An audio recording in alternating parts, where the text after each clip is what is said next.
Thank you. Gopal Nayak, Suresh, మీ అందరికి నా రిక్వెస్ట్ ఏంటంటే కూర్చో. सेन राम राम मैं मा करो छु हमार बाजार नहीं के नहीं नानो फिर हम काहे की चाहे तो दिल्ली लगा जाता नहीं भी सेंट्रल ऑफिस है हमको काहे परमिशन लाया चाहे तो कोई गवर्नमेंट काहे आपने गाँव से जो ढेडिया और काहे भी जमीन लेनो करता नहीं एक परमिशन लाया चाहे से गवर्नमेंट से धैर्य में रे सारो ये केटीआर अन्ना मेलोच आपने गया मजाती सलाह दिनोच मेलोच कन तो जीव काहे को के लियो सलाह दिनोच और सलाह पर आपने गवर्नमेंट जमीन था बेचा वो संतोष में मैं आपने गवर्नमेंट पंचायती दिनोच केसीआर सारन केटीआर अन्ना जो आपने जमीन दिनोच करने के लागत है तेलंगाना में कोई गवर्नमेंट जमीन ले सके नहीं है रांकरन तो मैं सेन विनती करो छु राम राम सेन.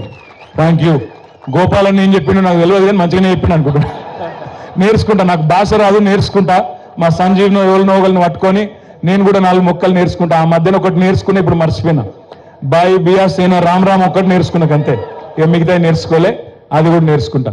నేను మీ అందరికి చేసే విజ్ఞప్తి ఒకటే, దయచేసి గుర్తుపెట్టుకోండి, డాక్టర్ బాబాసాహెబ్ మనకు స్వేచ్ఛనిచ్చిండు, మాట్లాడే స్వేచ్ఛనిచ్చిండు, కొట్లాడే స్వేచ్ఛనిచ్చిండు, ప్రభుత్వం మీద తిరుగుబాటు చేసే స్వేచ్ఛనిచ్చిండు, ప్రజాప్రతినిధులను నిలదీసే స్వేచ్ఛనిచ్చిండు. ఆ అద్భుతమైన రాజ్యాంగాన్ని, ప్రపంచంలో ఏ దేశానికి లేని రాజ్యాంగాన్ని డాక్టర్ బాబాసాహెబ్ మనకిచ్చిండు. కాబట్టి అధినేతలు, ప్రభుత్వ అధినేతలు జులుం చేస్తే మనం ఇవాళ వాటిని బర్దాస్తు చేయాల్సిన అవసరం లేదు. తిరగబడచ్చు, మాట్లాడచ్చు. ఎన్నికల్లో హామీలు ఇచ్చి మాట తప్పితే ఖచ్చితంగా నిలదీయొచ్చు, అడగాలి. నువ్వే అన్నావు కదా కేసీఆర్ 10,000 ఇస్తున్నాడు, నేను 15,000 ఇస్తా అంటివి. 2 లక్షల రుణమాఫీ చేస్తా అంటివి. వచ్చిన 2 లక్షల రుణమాఫీ జరిగిందా ఇక్కడ? మరి ముఖ్యమంత్రి గారు అబద్ధాలు చెప్పొచ్చా? ఎంత సిగ్గు లేకుండా అబద్ధాలు చెప్తున్నాడు. 2 లక్షల రుణమాఫీ చేసినా అంటాడు. మొదలు నువ్వే మీటింగ్ పెట్టినావు డిసెంబర్లో, 23 డిసెంబర్లో మీటింగ్ పెట్టి ఏం చెప్పినావు?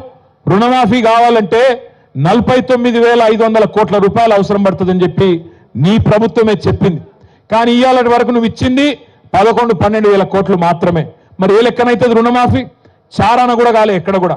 నేను అందుకే రేవంత్ రెడ్డిని అడుగుతున్నా, దాస్యానాయక్ తాండా ఇక్కడి నుంచి అడుగుతున్నా మళ్ళొక్కసారి, రేవంత్ ఎక్కడికి రమ్మంటే ఎక్కడికి వస్తా? రాష్ట్రంలో నీ సొంత ఊరు కొండారెడ్డి పల్లె కోదామా, పరిగి ఎమ్మెల్యే సొంత ఊరు శివారెడ్డి పల్లె కోదామా, లేదా దాస్యానాయక్ తాండాకు వస్తావా, లేదా కొడంగల్ కోదామా? ఎక్కడికైనా సరే ఏ ఒక్క ఊర్లోనన్నా 100% రుణమాఫీ జరిగిందంటే నా ఎమ్మెల్యే పదవి కాదు, రాజకీయ సన్యాసం తీసుకొని వెళ్ళిపోతా అని చెప్పి నేను చెప్తా ఉన్నా.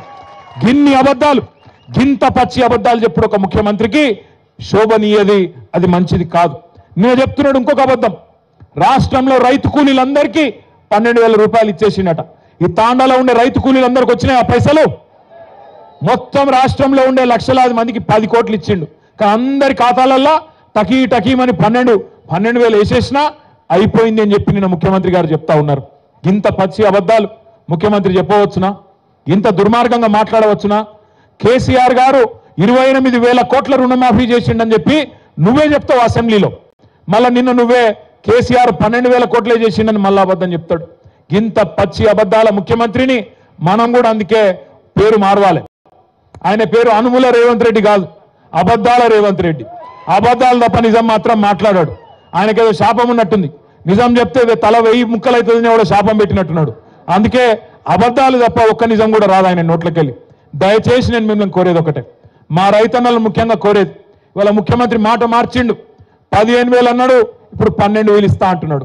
ఆ 12,000 కూడా ఎప్పుడు ఇస్తాడో ఎవరికి తెలియదు. మార్చి 31 అంటున్నాడు. ఒకటి యాది పెట్టుకోండి, ఒకటి ఖచ్చితంగా గుర్తుపెట్టుకోండి, ఈ ముఖ్యమంత్రి ఈ ప్రభుత్వం వచ్చినాక ఇప్పటి వరకు రూపాయి రైతు బంధు కూడా ఇయ్యలే మీకు. ఆనాడు మన ప్రభుత్వం ఉన్నప్పుడు డిసెంబర్ 2023కు ముందు 7,600 కోట్ల రూపాయలు మనం మొత్తం కూడబెట్టి యాసంగి 2023లో రైతు బంధు కోసం పెట్టినాం.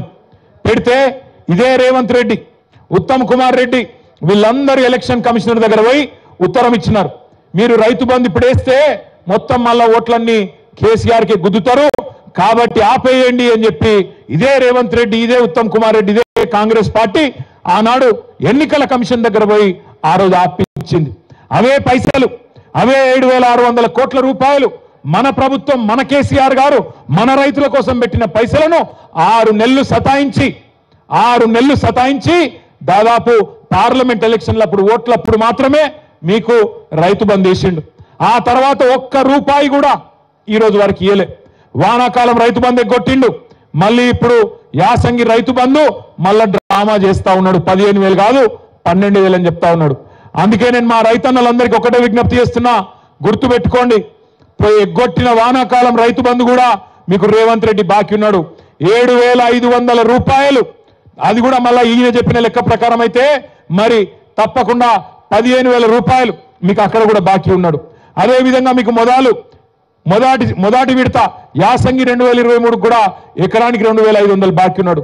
మొత్తం కలిపి సంవత్సర కాలంగా ఒక్కొక్క ఎకరానికి ఒక రైతు బంధు విషయంలోనే రేవంత్ రెడ్డి ప్రభుత్వం, కాంగ్రెస్ ప్రభుత్వం ఒక ఎకరానికి 17,500 రూపాయలు ఒక్కొక్క రైతుకు బాకీ ఉన్నది. మీకు 4 ఎకరాలు ఉన్నదనుకో పొలం, ఒక్కొక్క ఎకరానికి రేవంత్ రెడ్డి మీకు 70,000 రూపాయలు బాకీ ఉన్నాడు. ఈ సంవత్సర కాలానికి 17,500 ఒక ఎకరం, 2 ఎకరాలకు 35,000, 4 ఎకరాలుంటే 70,000 రూపాయలు మీకు రేవంత్ రెడ్డి ప్రభుత్వం బాకీ ఉన్నది. వీళ్ళు ఓట్లు అప్పుడే దొరుకుతారు, మళ్ళా ఓట్లు అయిపోయినంటే మళ్ళా దొరకరు. ఇప్పుడు మళ్ళా సర్పంచ్ ఎలక్షన్లు ఉన్నాయి, మళ్ళా రేపు మీ తాండాలో కూడా ఎలక్షన్ ఉంటుంది, మీ మండలం చౌడాపూర్లో కూడా ఎలక్షన్ ఉంటుంది. మళ్ళీ ఎలక్షన్లు ఉన్నాయి కాబట్టి రైతు బంధు డ్రామా. అప్పుడు పార్లమెంట్ ఎలక్షన్ అప్పుడు మళ్ళీ వేసినట్టు చేసిండ్రు పైసలు, మళ్ళా గాయం. మళ్ళా ఇప్పుడు ఎలక్షన్లు ఉన్నాయి కాబట్టి మళ్ళా డ్రామా. ఎలక్షన్లు బంద్ అయినాయి అంటే మళ్ళా దొరకరు. అందుకే కాంగ్రెస్ వాళ్ళు వస్తారు కదా, మళ్ళా ఓట్లకి ఇంటింటికి అడగండి, ఏమాయ కొడక మరి వానకాలం రైతు బంధు పైసలు ఏమాయ అడగండి. మొత్తం ఒక్కొక్క ఎకరానికి 17,500 బాకీ ఉన్నాడు కదా, ఎప్పుడు ఇస్తాడు రేవంత్ రెడ్డి అని అడగండి. మొత్తం 17,500 ఇచ్చేదాకా దయచేసి ఖచ్చితంగా రైతన్నలు పట్టుబట్టాలి, గట్టిగా మీ సప్పట్లతో రేవంత్ రెడ్డికి మీ నిరసన చెప్పాలని చెప్పి నేను కోరుతా ఉన్నా. మా ఆడబిడ్డలు కూడా మీకు రేవంత్ రెడ్డి గారు 1, 2 కాదు 12, 13 నెలలకు 2,500 రూపాయలు చొప్పున బాకీ ఉన్నాడు, 30,000 రూపాయలు బాకీ ఉన్నాడు. అడగాల మీరు, ఏమా కొడుక మరి 30,000 ఎప్పుడు ఇస్తావు, మరి అది ఇచ్చినాకనే మాట ఓటు అడుగు అని ఖచ్చితంగా అడగాలి. లగ్గమైన ఆడపిల్లలు ఈ సంవత్సర కాలంలో ఉంటే అన్న మరి తులం బంగారం ఏది అని అడగాలి. ఇట్లా మనం అడగకపోతే ఆ మహానుభావుడు భారతరత్న డాక్టర్ బాబాసాహెబ్ రాసిన రాజ్యాంగానికి అర్థం ఉండదు. ఎందుకంటే రాజ్యాంగమే మనకు వాక్ స్వాతంత్రం కల్పించింది, మాట్లాడే స్వేచ్ఛనిచ్చింది, ప్రభుత్వాన్ని ప్రశ్నించే హక్కునిచ్చింది, మాట తప్పిన వాళ్ళని నిలదీసే హక్కునిచ్చింది. ఖచ్చితంగా ఆ మహానుభావుడు చూపెట్టిన బాటలో నడుద్దాం. ఏ సమాజం కోసం అయితే అంబేద్కర్ గారు కలలు కన్నారో, నిజంగా కూడా ఇందాక తమ్ముడు సంజీవ్ మాట్లాడుతూ చిన్న కులం పెద్ద కులం అని మాట్లాడాడు. చిన్న కులం పెద్ద కులం ఏముండదు, చిన్న గుణం పెద్ద గుణం ఉంటది. రేవంత్ రెడ్డి లెక్క చిన్న గుణం ఉన్న వాళ్ళు ఉంటారు, ఎక్కడ ఏ కులంలో ఉంటున్నా పెద్ద గుణం ఉన్న వాళ్ళు చాలా మంది ఉంటారు. ఇవాళ పెద్ద గుణం ఉన్న బిడ్డలు ఉన్నారు కాబట్టే దాస్యానాయక్ తాండాలో అంబేద్కర్ విగ్రహాన్ని పెట్టి మమ్మల్ని అందరినీ పిలిచిరనే మాట కూడా నేను గుర్తు చేస్తా ఉన్నా. దయచేసి నేను మిమ్మల్ని కోరేది ఒకటే, మనం ఇవాళ అందరం కూడా ఇంకా 4 ఏళ్ళు ఉన్నది, ఎలక్షన్లకు తొందర ఏం లేదు. ఒకటే ప్రతిజ్ఞ తీసుకుందాం, ఈ ప్రభుత్వాన్ని అడుగడుగునా ప్రశ్నిస్తూనే ఉందాం. దానికోసం జైల్లో పెడతాడు కావచ్చు, నరేందర్ రెడ్డి గారిని పంపినట్టు, సురేష్ని పంపినట్టు, గోపాల్ నాయక్ని పంపినట్టు, ఆఖరికి హీరియా నాయక్ పరిస్థితి మీరు చూసే ఉంటారు. ఆయనకు సంగారెడ్డి జైల్లో ఛాతీ నొప్పి వచ్చింది.